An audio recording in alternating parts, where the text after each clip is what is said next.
what you have to teach them to do, right? So remember with our stroke, mod, stand, pivot, it looks almost exactly the same, but with mod, stand, pivot, you're really pushing weight through your legs versus depression pivot. Like JP, who you guys learned in Met and Pathophys, he does a depression pivot, right? He's a high-level paraplegic. Usually the males will stick it before the females just because they're built differently than us. But when you think about a depression pivot, I don't like this. This hurts my hands. Big old baby over here. As you think about pushing fully up and then coming over. So that right there is what I call a staple maneuver. It's something I start teaching before I get depression. So wheelchair is the same as our stroke, right? It's 45-degree angles. You're gonna have two limbs with the depression pivot. You're gonna have your leading limb and your trailing limb, okay? The trailing limb is gonna do all the work. It's your powerhouse when you teach a depression pivot. So if I'm in a depression pivot, I'm gonna teach my patient to have their trailing limb right next to your greater trunk. That's usually roughly our target. It's the one that's gonna push hard. The leading hand, have you guys ever seen any high-end wheelchairs, you know, with like the one JP had? Their leading hand is going to be way over here. It's going to be an opposite end of the chair, usually on where the leg rests are, on that kind of, oh, that's not parts. I thought it was parts, like all the different parts. But can you guys visualize the wheelchair where you have the curve where the leg rests are?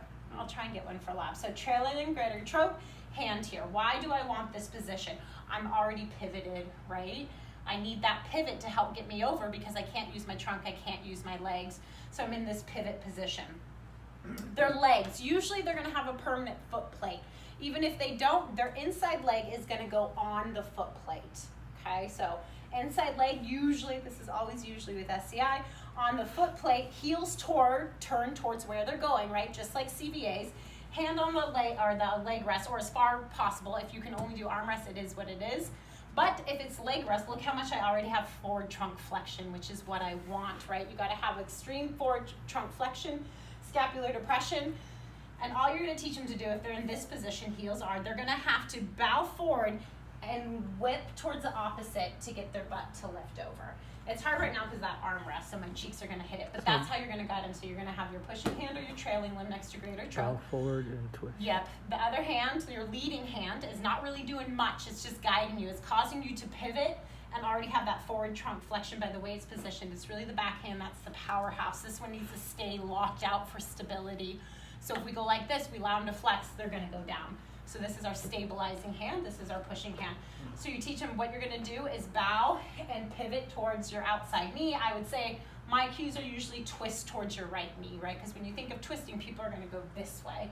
But you have to just play with your cues. Again, comps, just keep it simple.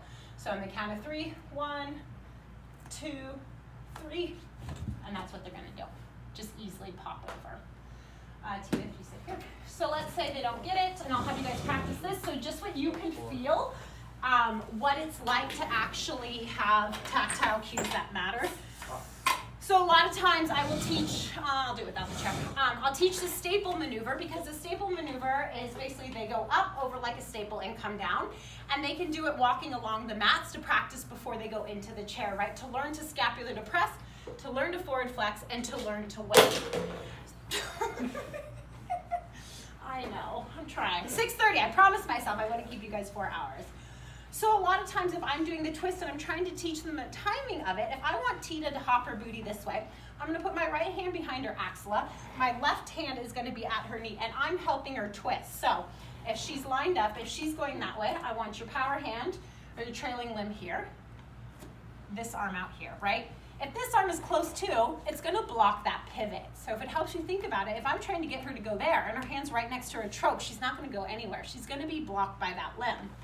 So my hand is right here, underneath the axilla, and on the count of 3. So I'm rocking 1, 2, 3, pop up and pivot. So what I'm doing is this motion as she goes to pivot. So I'm rocking her, allowing her to feel that twist and that forward flexion. And on the count of 3, I push through one femur, I push the femur back, and then pull the trunk forward with the pivot. And it really kind of launches them over. Like it's a good cue for them to understand your timing. All right, so remember SCI, direct it, and then do a depression pivot. You don't have to do the staple maneuver or facilitation. Okay. So if I asked you as the PT,